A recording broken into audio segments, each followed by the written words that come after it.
new interim government of Bangladesh under Muhammad Yunus has asked the Hindu community to avoid playing musical instruments as part of Durga Puja celebrations during Namaz and Azan. The government's directive came weeks after attacks on the minority Hindu community in the country following student protests against the quotas in education and jobs for the descendants of Bangladesh's freedom fighters and the subsequent ouster of former Prime Minister Sheikh Hasina. Since then, questions have been raised about the safety and security of the religious minorities in Bangladesh, particularly Hindus. Earlier, Yunus's caretaker government banned the export of hilsa to India, which has created a shortage of Bangladeshi Ilish ahead of Durga Puja and sent prices soaring. The ban marked a departure from the long-standing practice of Bangladeshi sending large consignments of Padma Ilish to India, particularly West Bengal, during the festive season. Earlier, Muhammad Yunus had stated that the reports of attacks on the Hindu minorities were not communal. The chief advisor also said that the issue was perhaps being exaggerated. We'll talk about this with our guest. Joining us on the show at this point in time is Ambassador Veena Sikri, former Indian High Commissioner to Bangladesh. Also joining us on the show is Mr. Gautam Mukherjee, senior journalist. Mr. Sumit Peer, senior political commentator, with us on the broadcast as well at this point in time. Sumit Peer, I'll begin with you. All right, well, let's in fact go back in retrospect and try and understand what Mr. Muhammad Yunus is trying to do here. Of course, he's the same person who I just mentioned, at the end of my monologue, who says that all these attacks on Hindus and all this angle that the Indian media and the world media has been cooking up is exaggerated, whereas he's the same gentleman, Sumit Peer, who also wanted to understand who were the high-ranking officers of the Hindu religion in Bangladesh. Now he wants to quieten the Hindu community when it's time for the Azan or if it's Durga Puja. This is obviously giving out big hints as to where the Bangladeshi government is headed at this point in time. To me, this seems to be a situation perhaps which is far worse than what we have seen in Pakistan. What happened to the Hindu community or the Sikh community in Pakistan. At least, when something like this happens in Pakistan, they try to cover it up. But in Bangladesh, there doesn't seem to be any attempt of this sort. It's just blatant, racism. It's blatant, theological superiority, which is being in fact, plastered on the Hindu community. Vineet, thank you very much for having me on your show. एक हिंदी में गाना है, दुनिया पागल है या फिर मैं दीवाना, and that is what Muhammad Yunus thinks the world is.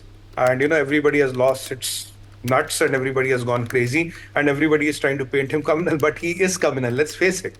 Look, I see it as what you're telling me, Vineet, and what I have read is the Islamization of Durga Puja in Bangladesh. Well, a couple of reasons around it. First of all, you are telling that you cannot play the music, but the Durga Puja or Kali Puja music is an essential part of the ceremony, right? That is how the puja is done. And now the music has to stop during the namaz. So that means 5 times a day, you have to stop the music for maybe 1 hour each. Then 5 minutes before the azan. So there's 5 times azan, again you have to stop the music. So basically, you are telling Hindus that you do a muted Durga Puja, you do a muted Kali Puja. Might as well do it at home. Then what is the point of having the pandal? What is the point of having a community puja? Because that's how the Mata is worshipped traditionally. That is how the deity is worshipped traditionally. Now, another thing is here, what I was reading interestingly is that now there is a proposal by great Muhammad Yunus that madrasa students will be guarding the pandals. This is one of the sources from Bangladesh told me. Now, what is going to happen is, first of all, कहते हैं ना बिल्ली को लगाओ दूध की रखवाली के लिए. Now, you have madrasa students, most of them will be Wahhabis, they will be guarding the Durga Puja pandals. What is going to happen? On these pandals, Vineet, I want to ask through national TV, there will be Hindu girls coming. So do you ensure that there will be no chhed-chhat? There will be no, that marking of the Hindu girls? Point number 2, can you ensure, Muhammad Yunus, there will be it won't be a breeding ground for love jihad? Can you ensure that? And how do we know when the pandals are at full, when the things are going, at the best of the peak of the celebrations? How do we know somebody calls somebody, Aa jao ji, this is the right time to do whatever you have to do? How do we know these madrasa students are not going to tell you there has been some insult to the Holy Quran or to the Prophet or something happened and that is the reason for us to vandalize the whole thing? I mean, why, where in this earth are you getting these Wahhabis, Jihadi students of madrasas to protect the Durga Puja pandals? For them, we are kafirs. For us, them, Murti Puja is Buth Parasti, which is not allowed in Islam. I am going to a madrasa where they're teaching me all this, and now you're expecting me to go and exactly guard the same thing. This looks oxymoronic. Are you? It's like I'm trying to get in my car. I have a can of petrol and I'm putting dynamite and I'm putting a matchstick. Dekhte kya hota hai? I mean, what is going to happen? So you're getting the petrol and fire together, and you're expecting the fireworks to happen. Then when something happens, you say, "Oh, there was this insult to the Quran, and somebody said against the Prophet." You know, like what we have seen. Then will be reasons they'll be cooked up. And when you ask them who said what said, he said, "Look, these are madrasa students. They are ulema. They are literates. They are great scholars." Now 5 of them will be there, and they say, "Hanji, ye hua tha." Then that's the end of the story. Then what will happen? More Hindu shops will be burned, more Hindu women will be raped, and more pandals will be vandalized, and more drastic things will happen with the Hindus of Bangladesh. This is what the reality is being happening. And where does this new set of rules come? If Bangladesh was about Bengali culture, right? So how is a Hindu Bengali inferior to a Muslim Bengali? Why a Muslim Bengali's prayer or azan, Hindu Bengali's celebrations have to be mooted? Dono Bengali hai na? Bengal is equal to for both of them. Bangladesh is dono Bangladeshis. So how is your Bangladesh? Because I am a Muslim Bangladeshi and I am following Islam, it is superior than a Hindu Bangladeshi who is following Hinduism. Now, you know, this, what you rightly said, Vinny, these things, even when they happen in Pakistan, they try to cover it up. But here, the so-called Nobel laureate or the great Illuminati, or I don't know what to call him, the illuminated soul of Bangladesh is telling you this is how the work are going to be. So are you telling us that the Hindus are second-grade citizens in Bangladesh? They don't have the rights as Muslims? Then declare that. Fir bol do. I mean, what are you trying to play this cat and mouse game? And they expect us to be mute spectators, not to talk about anything and do whatever. This is atrocious. That is why I call it the Islamization of the Durga Puja. And I am vehemently opposing these so-called madrasa students guarding the pandals. If you don't have security to the pandals, say, bhai, we cannot give the security. If a police is there, if a people in uniform are there, we still have some risk, we can live with it. But what is this? Madrasa students are going to guard the pandals. I mean, where on this earth does it happen? Tomorrow you will tell me Hafiz Sayyid will be the, the PSO of my security. Yaar. Come on, that doesn't happen like that. Na? Hafiz Sayyid ko PSO banayenge fir. This is what is they are doing. I mean, this man has completely lost his nuts. I mean, and this thing that now Hindus are not targeted in Bangladesh. वही मैंने कहा ना या दुनिया पागल है या फिर मैं दीवाना. The whole world is crazy, or or he is the most clever man is talking like this. The things are out in the open. If you cannot manage the country, if you cannot protect the Hindus, clearly will go and will come and do whatever we have to do. But you are trying to marginalize the Hindus, you are trying to marginalize our Durga Puja and our Kali Puja, you are trying to mute the Hindus and you are trying to give them an impression that if even you are able to do a puja in Bangladesh, it's a big, great thing. When I go 1 year back in Sheikh Hasina's time, none of such norms were there. What's changed in Bangladesh? Only the Sheikh Hasina changed, na? The people are same, the Wahhabis are same, the Jihadis are same, but today they have upper hand. How many Jihadis has he let out of the jail? How many these dreaded terrorists, Islamists, did he can't let them come out of the jail? So when these people come, this is the natural outcome. And I hope and pray that the puja went well, because the dangerous mix of things which you're putting in the vicinity is like a Molotov cocktails of disasters. It's only a matter of time when something lits and something explodes. That is what his intention is, Vineet. He is not competent of doing what he is doing. He has lost his complete sense of responsibility and he is now behaving like a Maulana. Sorry, he might not have a beer, but he's behaving like an Islamist Maulana. That is my take. All right, Ambassador Veena Sikri, ma'am, you've lived in Bangladesh. Does this really expose the pathology of how the Bangladeshis view every minority? And Muhammad Yunus, despite his accolades and his Nobel Prize, is somewhat of a religious fanatic. Well, I think all this shows is that Professor Muhammad Yunus is not really in charge.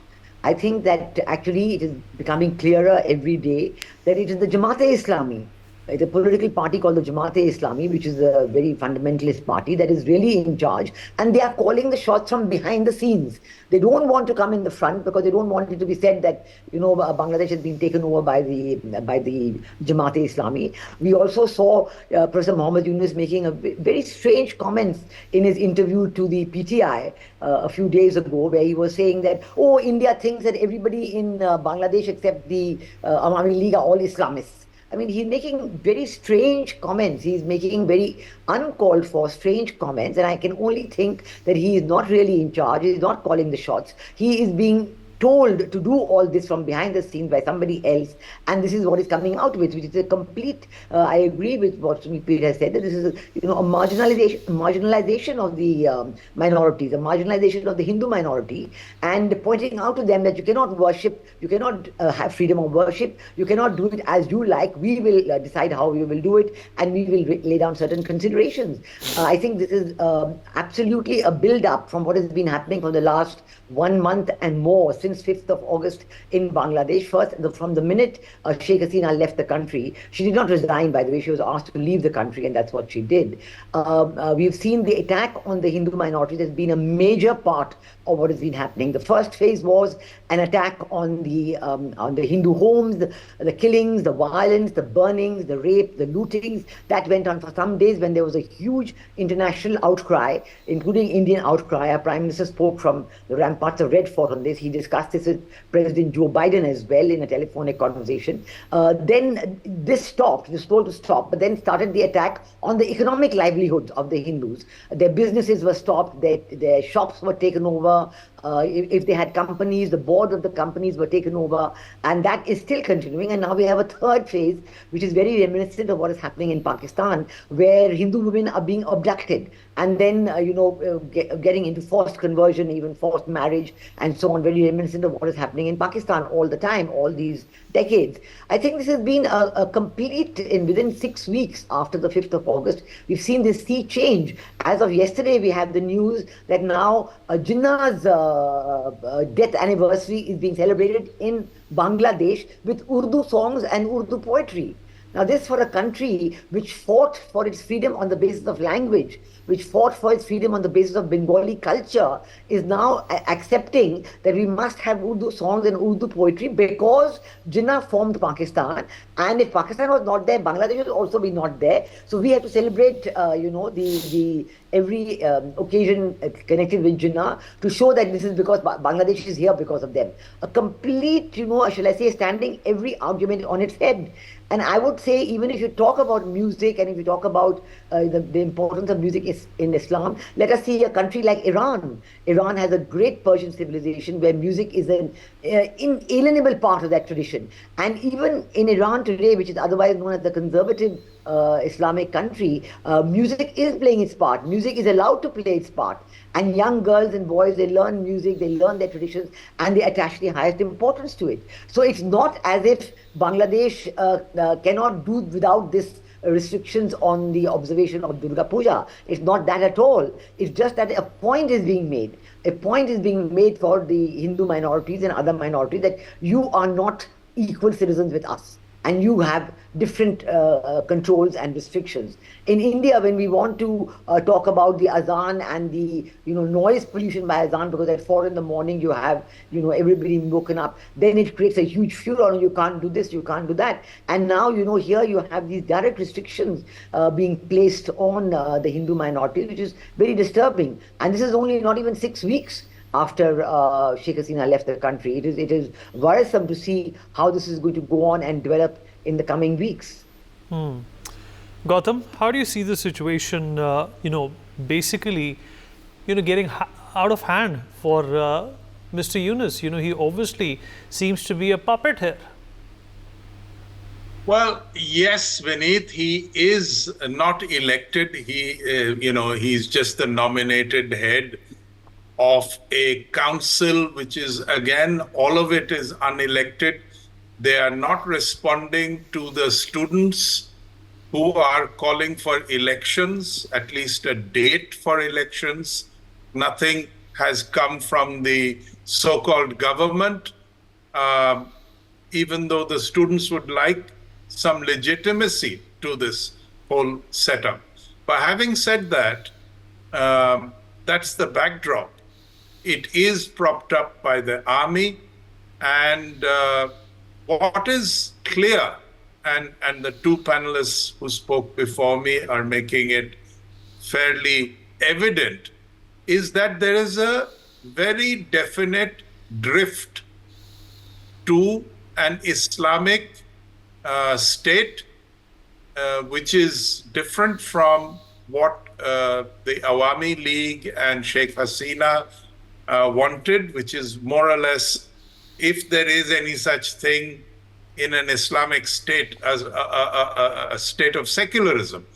But yes, it was more moderate, and now they are not more moderate. They are drifting very firmly into greater hardline attitudes. What this is going to result in, and which will again bring about a change, I feel, in the medium term, is that the economy is going to collapse. People are running away. Indians who are manufacturing there are bringing their manufacturing back to India. They are dependent on their garment trade. Now, if that collapses, that's the end of their foreign exchange, and there isn't much by way of exports otherwise. There isn't much by way of an economy, a domestic economy. So you're going to get a resurgence of the Awami League. You're going to have the same sort of pitched battle between the BNP and the Awami League. There could be civil war. There could be all sorts of unrest and deterioration in the political and economic fabric of Bangladesh. They're cocking a snook at India. I will not send you, I mean, this is sacrilege. In Bengali terms, they are not going to send Hilsa, Padma Hilsa, for the Durga Puja. Now, what the hell does that mean? The Bengalis are not going to take kindly to this at all. But fine, it's provocative. This business of the azan and stop praying while we are doing namaz is absurd. But they're doing it. They are talking of repatriating Hasina as if India does not exist. They have another thing coming. Hasina is not going to be repatriated. They are getting and other side of their mouth, they're saying, we want cooperation with India. Well, you're provoking us every day. It's just that you're a pipsqueak of a country that India does not want to react to, because we know that there's a toolkit afoot and Bangladesh is just part of it. You've got Pakistan, you've got China, you've got a deep state in the West. All of these people would like to, and there are even visits.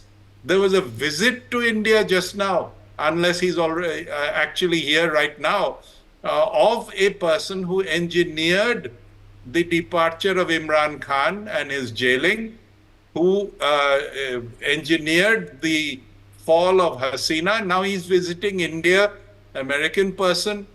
Now, with all this, India is clear that it's not going to be provoked. Manipur, Maos, Kashmir, Bangladesh, Pakistan, China, be that as it may, we're just going to plow on, developing ourselves, promoting our economy, keeping things within limits, and not letting the toolkit get anywhere. So Bangladesh may benefit from that for some time, in the sense that India will not be provoked.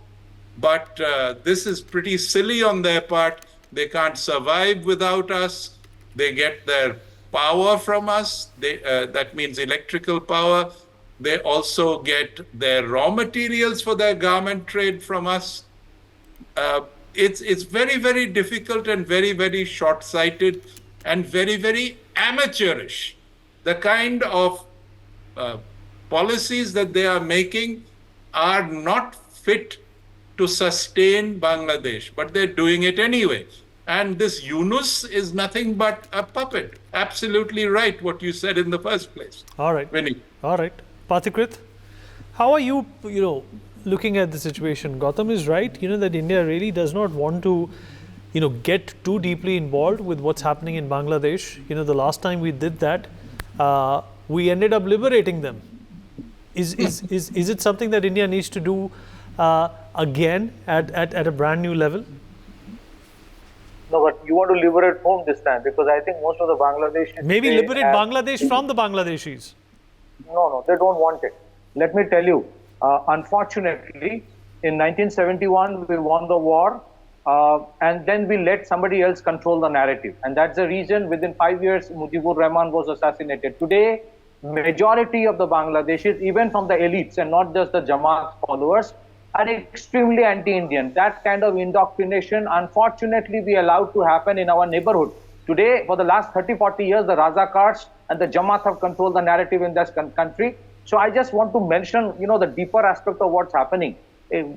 What's happening in Bangladesh is far more profound. Let me tell you what Taslima Nasreen tweeted on 1st of September. She said that these Bangladesh teachers are forced to resign. Journalists, ministers, and officials of the former government are getting killed, harassed, imprisoned.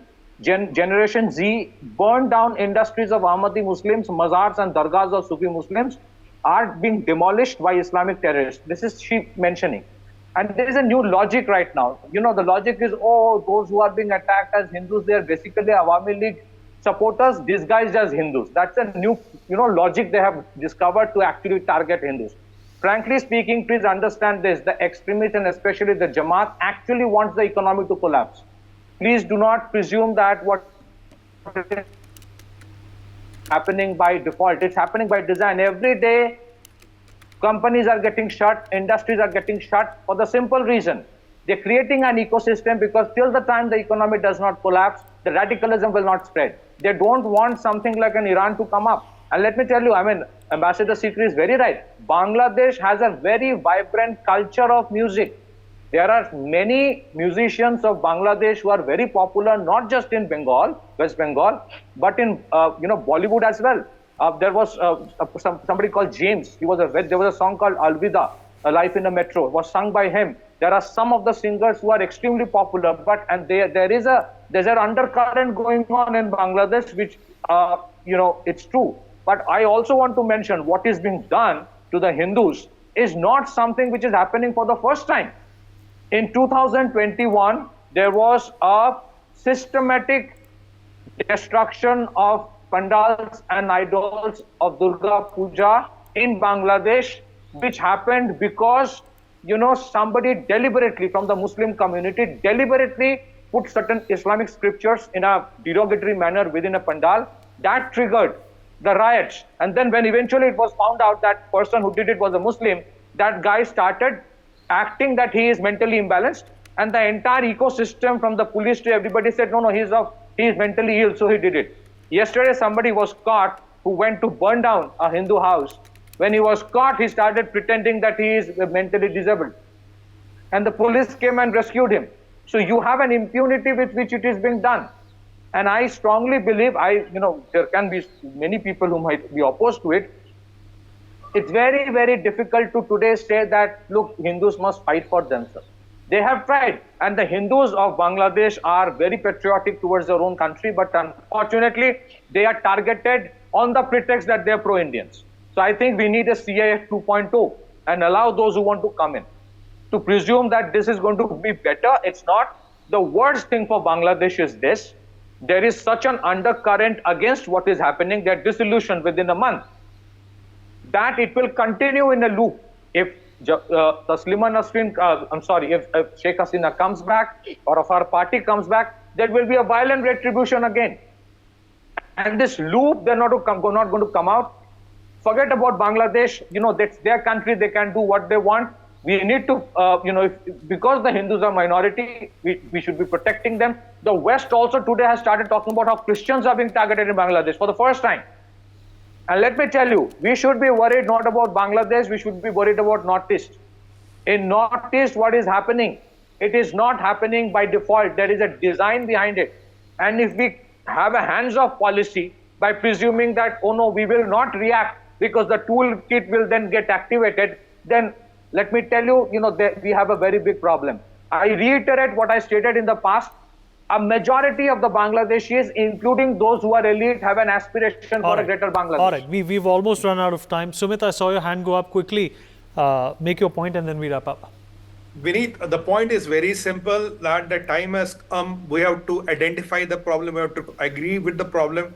There are a lot of problems happening and planted against us in Myanmar. Shin State has become the biggest provider or provider of opium in the world. The opium trade is dominated by them. They have Chinese-sponsored militias in Myanmar. Now, I have seen videos in Bangladesh where talking, we want all the 7 states of Northeast. They want, it's not what Pratikit Bhai was saying, only to Greater Bangladesh. Now, there are processions that are going out in Bangladesh. Pura Northeast chahiye. Why do we only want Greater? Why do we want only Malda and Murshidabad? With all those nefarious designs going, if we are really serious and we really want to do something, a liberation 2.0 has to be done. This time a Hindu state and a Christian state has to be cut out and let the rest very jihadis, wahwad babes live. I agree with Pratikit where he says that 90% or the more of the people are anti-India. That is the sentiment of the ground. It doesn't matter if you're rich or poor. The sentiment is against India and it has brewed over the years. So if we really want to do something about the Hindus, let's do it before it's too late. Because here what he's proposing, Muhammad Yunus, is a cocktail. He wants to keep fire and petrol together and see what happens. Kitna bada dhamaka hoga. Now it's a question as and when we want to do it, because if you do it today, you will do it on their side. But if you do it after some time, you might have to do it on our side. And doing it on our side is much more expensive than doing it on their side. For more such videos, subscribe to the NewsX YouTube channel, hit the bell icon.